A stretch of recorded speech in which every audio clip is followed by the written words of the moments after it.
guys! Welcome to my channel. Ako po si Mr. TV at kung bago ka pa lamang sa aking channel, please don't forget to like, share, subscribe, and hit the notification bell para lagi kang updated sa aking mga bagong video. So for today's video guys, is mag-share po tayo ngayon guys. May story po akong ikukwento sa inyo ngayong araw na ito. Pero bago po yung lahat guys, is iniimbitahan ko po kayo na suportahan ang aming founder ng Team Kapuso, si Founder Jane Lastimoso po guys. Ang kanyang YouTube channel is Jane Lastimoso po guys. No? Kung gusto nyo pong manood sa kanya guys, sa mga poetry niya po guys, mga tula niya po guys, nandyan gumagawa po siya ng mga tula at meron din po siyang mix content po guys ng lifestyle, mga outfit, good vibes, yun, andyan po lahat guys sa YouTube channel ni Ma'am Jane Lastimoso. Kaya supportahan po natin ang founder ng Team Kapuso, Ma'am Jane Lastimoso po guys. At supportahan din po natin guys yung ating napakabait, napaka-generous na President ng Team Kapuso guys, walang iba kundi si President Freddy Channel po guys. Ang kanyang YouTube channel po guys is Freddy Channel. Kung gusto niyo pong ma-inspire, makilala si God at mag-enjoy sa mga video niya po guys, lifestyle, mukbang, marami kayong mapapanood po guys sa video ni Kuya Freddy po guys. Puntahan niyo lang po yung Freddy Channel, yun po ang kanyang YouTube channel. At sa lahat po dyan guys na gustong sumali sa aming team guys, yung Team Kapuso, iniimbitahan ko po kayo guys na i-PM nyo po guys si Ma'am Jane Lastimoso. Jane Lastimoso po ang kanyang FB account po guys. Mag-message na po kayo guys kung gusto nyo pong sumali sa Team Kapuso po guys para ma-orient po kayo ni Ma'am Jane Lastimoso po guys kung ano po yung mga gagawin nyo po guys sa team po guys. Malaman nyo po guys yung mga bawal at hindi na ginagawa sa Team Kapuso po guys. Kaya wag na po kayong mahiya, mag-PM po guys kay Ma'am Jane Lastimoso para maging ka-team ko na po kayo. Ka-teammates ko po kayo guys sa Team Kapuso. Ayan, mega love shoutout sa lahat ng members ng Team Kapuso. Hello guys sa inyong lahat. Kamusta po lahat ng Team Kapuso? Lagi po tayong mag-iingat sa lahat ng mga ginagawa natin. So, huwag na nating patagalin guys kasi mag-storytelling po tayo ngayong araw na to. Pero bago po yung lahat guys, huwag kalimutan ang ating intro puzzle.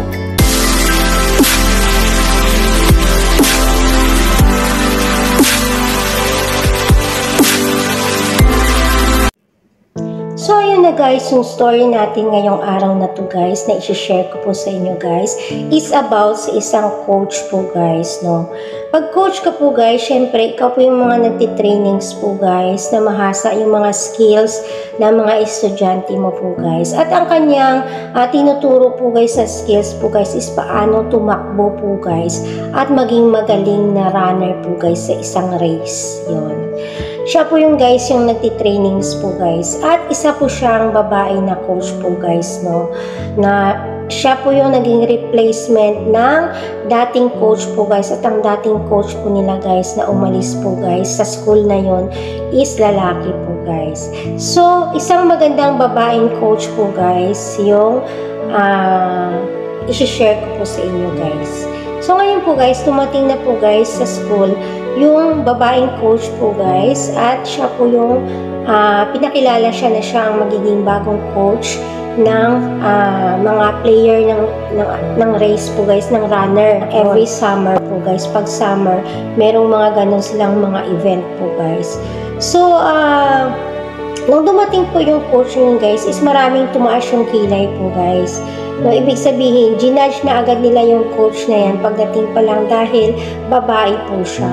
Ini-expect nila na yung magiging coach is lalaki po guys kasi nasanay sila na usually lalaki talaga kasi lagi na nilang ginudge na minsan, no, discrimination minsan sa mga babae na pag babae ka, mahina ka. Pag babae ka, wala kang alam. No? Ganun minsan yung ibang mga tao yung minamaliit nila yung kakayahan ng isang babae po guys. At ganun ang nangyari sa coach na to guys. Pagpasok guys ng coach na to guys is sa unang araw ng training guys, merong parent doon, no, yung tatay. Pinagmamasdan niya yung coach. Tapos yung parang pinahiya niya yung coach na parang hindi ka capable na maging isang coach ng anak ko yun. Kaya nag-complain siya sa head teacher na sana tanggalin nyo na lang itong coach na to kasi hindi siya bagay maging coach, lalo na babae siya, ganon. Tinuturuan niya yung anak ko na maging tumakbo ng mabagal, na dapat tuturuan niya kung paano tatakbo ng mabilis. Pero bakit ganon yung strategy niya? Pinapatakbo sila ng mabagal, tapos hindi sila binabigyan ng hard training talaga. Gusto ko yung anak ko masanay sa hard training para lumakas siya, yung sabi ng tatay. So ngayon, sabi ng head teacher, bigyan natin chance kasi bago lang siya. So ngayon nga, mga ibang estudyante, nagre-react sila, lalo na yung mayayabang ng mga estudyante, na sanay na tumakbo ng mabilis. So sabi ng coach, ito lang yung tatakbuhin nyo, yung pinakamabagal, inuurasan sila. So ngayon, nawawalan sila ng pasensya po guys. Mayroong mga estudyante na nagagalit sila guys. So merong isang estudyante na mayabang doon na hindi siya sumusunod guys, binibilisan niya yung pagtakbo niya. Kaya dahil siya ang coach po guys, inalis niya sa team niya yung matigas yung ulo. Yun. Sinipa niya sa team niya yung matigas yung ulo. Pero dahil yung matigas ng ulo, matagal na to sa pagra-runner guys, at marami na siyang friends sa team, hinikayat niya yung mga team nila na mga babae na umalis sa team. At wag nang ipagpatuloy yung pagsali sa race guys. Wag na tayong sumali kasi ang pangit ng coach natin, imbes turuan tayong tumakbo ng mabilis, tinuturuan niya tayong tumakbo ng mabagal. Ayaw ko nang sumali, bahala kayo sa buhay niyo, sabi niya. Eh di ngayon, itong babae, umalis na siya guys. Sinama niya yung halos lahat ng ka-team niya guys. Yung natira is 5 na lang. Yung pagdating, the next day, pagdating ng coach, is nagulat siya. Yung parang, dismayado siya na, bakit kayo lang? Bakit ilan lang kayo? Alam niyo ba guys, yung sa dami ng babae guys, na almost 30 na runner po guys, ang natira po guys is 5 babae na lang po guys na runner.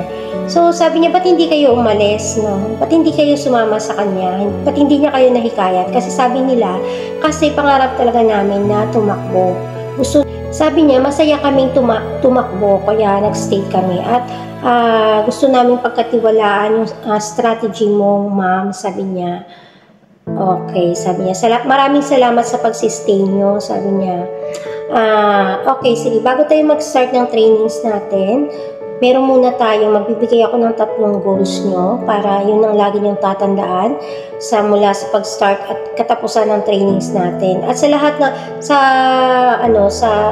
sa buhay nyo, lagi nyong tatandaan tong goals na to. No? Tapos sabi niya, yung first goal, yan guys, sana tandaan niyo Team Kapuso kasi minsan magpapahula ako guys, siyempre bibigyan natin ng prize yan. Lagi nyong tandaan guys yung mga sasabihin ko kasi dito ako kukuha ng mga tanong sa inyo. Kaya yung first goal po nila guys is never quit. Yan. Huwag pong magko-quit. Huwag kayong mag-quit na 5. Never quit kayong 5. No, guys, sa Team Kapuso, ang umaayaw ay hindi nagwawagi. Ang nagwawagi ay hindi umaayaw. Yan, sabi niya, never quit po guys. Ang unang goal po nila guys. Yung pangalawang goal po nila guys is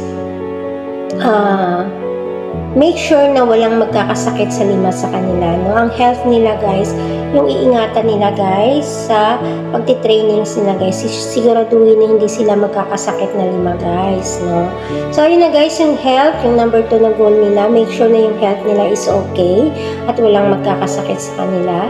So, sabi niya, coach, di ba 3 goal po yun? Ano po yung pangatlong goal natin? Sabi ng coach. Okay. Yung pangatlong goal natin, lagi niyong tatandaan na whether you eat or drink or whatever you do, always use it for the glory of God. Yun.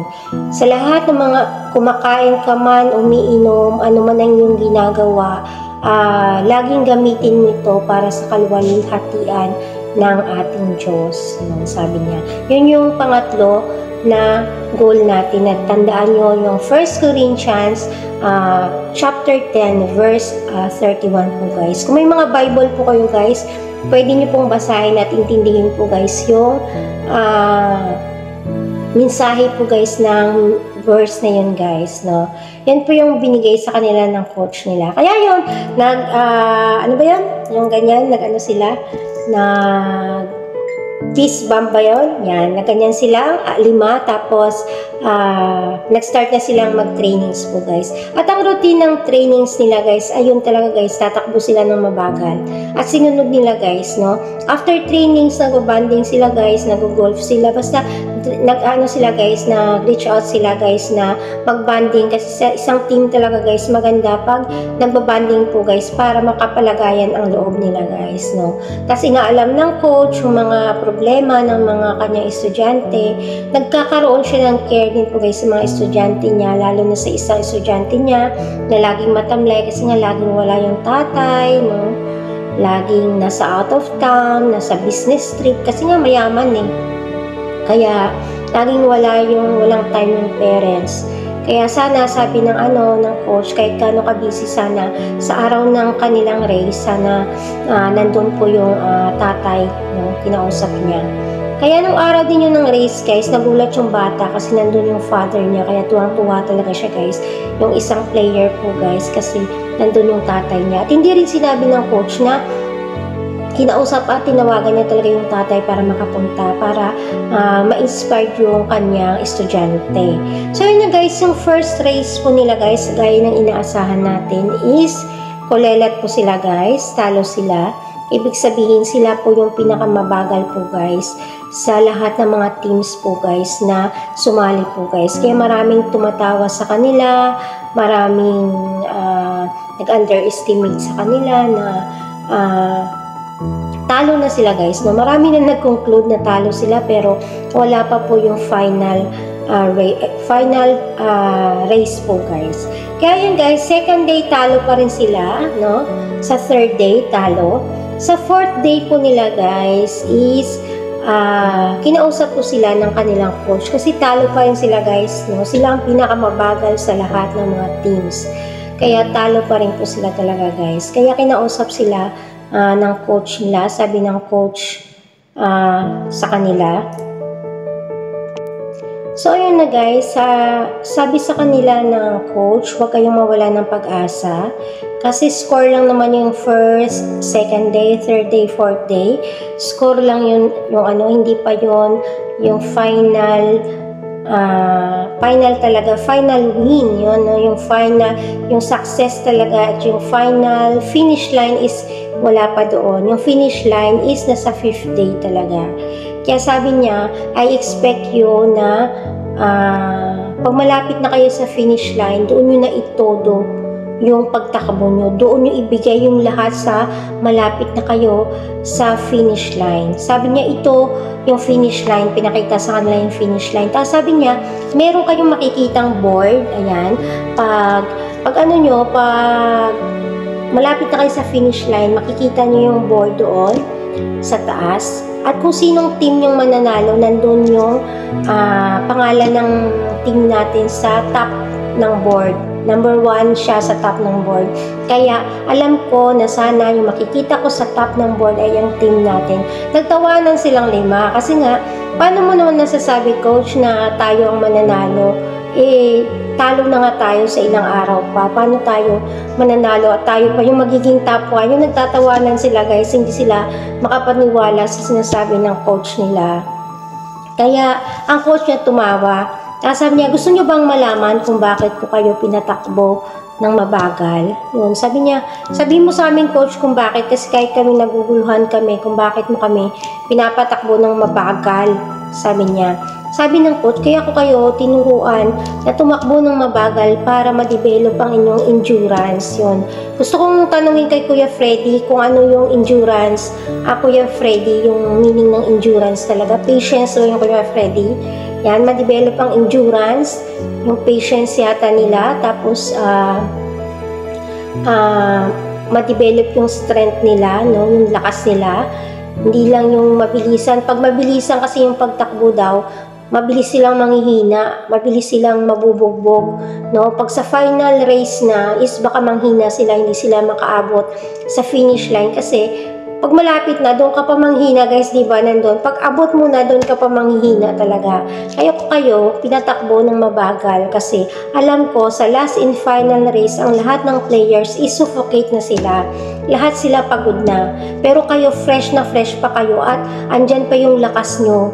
No, naipon lang yung lakas nyo, kaya yung lakas nyo gagamitin nyo yan pag sa final race na, sa finish line ka na, malapit ka na sa finish line, saka ka tatakbo ng mabilis, lalampasan mo dapat yung nauna sa'yo para manalo tayo. Kaya good luck sa inyo yon.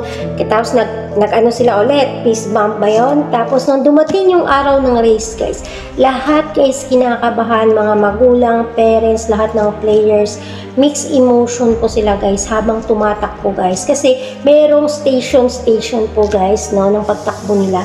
Mahaba yung finish line po guys is napaka, ano po guys yung kanyang, malayo po guys yung yung finish line po guys sa last and final round na po guys, doon na. Kaya pala yung pinatakbo sila ng mabagal kasi para hindi sila manghina po guys, no. Kaya tumakbo na sila guys, di takbo na guys, no. Nung unang babae takbo siya, as in nakapikit kasi siya guys kasi pagod sila. Halos yung mga iba na nanalo nung unang araw, nang hina na guys, hindi na sila malapit na sila sa finish line ng hina. Kaya nalalagpasan sila guys, no. Takbo silang 5, tapos alam nyo guys, yung guys, nakapikit kasi sila kasi sobra talaga silang binirahan na nila ng takbo. Pero guys, nung tumingin sila guys sa board, tuwang-tuwa sila kasi nasa top 2 sila guys. Nandun yung team nila, nasa top 1 po yung team nila. Tapos yung sumigaw sila na First Corinthians 10:31. Nag-fist bump sila, tapos sabi nila First Corinthians 10:31. Kasi hinanap nila yung coach nila. Pero yung coach nila guys is nakaalis na po yun guys. Umalis na yung coach nila guys. Kasi every summer lang talaga nandun yung kanilang coach po guys. So ano yung na-learn nyo po guys sa story po guys? No, ang na-learn ko po guys sa story po guys is hindi po dapat guys minamadali yung success. No? Dapat we should trust the process po guys. Naniniwala at nagtatrust tayo dapat sa process po guys. Dapat hindi tayo nang mamadali na maabot agad yung finish line. Gaya sa pagbablog natin guys, hindi lahat ng bagay guys is minamadali guys yung success guys. Dapat talaga slowly but surely po guys. Kasi minsan kung nagmamadali tayo, minsan pag malapit na natin maabot yung pangarap natin, doon pa tayo bumibigay guys. Kaya dapat i-develop natin yung patience natin sa sarili natin na matuto tayong mag-antay guys, no? At dapat nakaplano lahat ng mga gagawin natin. Huwag tayong magmamadali guys. Hindi natin kailangan tumakbo ng mabilis po guys. At lagi nating tandaan yung 1 Corinthians chapter 10 verse 31 po guys, na lahat ng bagay na ginagawa po natin guys is lagi nating i-glorify si God, para sa glory ni God yung ginagawa natin. Hindi tayo nagbablog, hindi tayo nandito guys para maging famous tayo guys, para itaas natin yung sarili natin guys. Pero nandito tayo guys to inspire people, and si Lord ang dapat tinataas natin. Dapat lagi si Lord ang bida dito guys, no. Dapat huwag tayong mawalan ng pag-asa kung tinatawanan man tayo ng ibang mga tao, kung wala silang tiwala sa atin, kung tingin nila hindi tayo capable na maging vlogger, maging YouTuber. Pero tayo guys, alam natin guys na pag ginagawa natin ang lahat guys at gawin natin center si God, at para to guys na i-glorify si God sa lahat ng mga ginagawa natin guys. Lagi tayong i-bless ni Lord guys sa lahat ng mga ginagawa natin sa buhay. Dapat si Lord ang bida sa buhay natin. Hindi dapat tayo kung paano tayo kikita, paano tayo maging sikat, no? Hindi tayo guys ang magaling guys, kasi lahat ng tinatamasa natin dito sa mundo guys is galing kay God yan guys. Kaya lagi tayong maging thankful, gawin natin siyang center sa ating mga buhay at lagi tayong magkaisa po guys, kasi ang mahalaga talaga guys sa teamwork po guys ay lagi po guys nagkakaisa. Walang team po guys kung walang pagkakaisa po guys. Dapat matuto tayong rumispeto at maniwala sa mga sa founder natin, sa president natin, kasi alam nila guys kung ano makakabuti para sa atin. Ayun. Sana may natutunan po kayo guys no, na hindi nyo kailangang magmadali guys no. Kasi minsan po guys sa sobrang pagmamadali mo, pag sa last and final na laban na po guys is magi-give up ka na guys no. Laging nating tandaan ang ating banner po guys no. Ang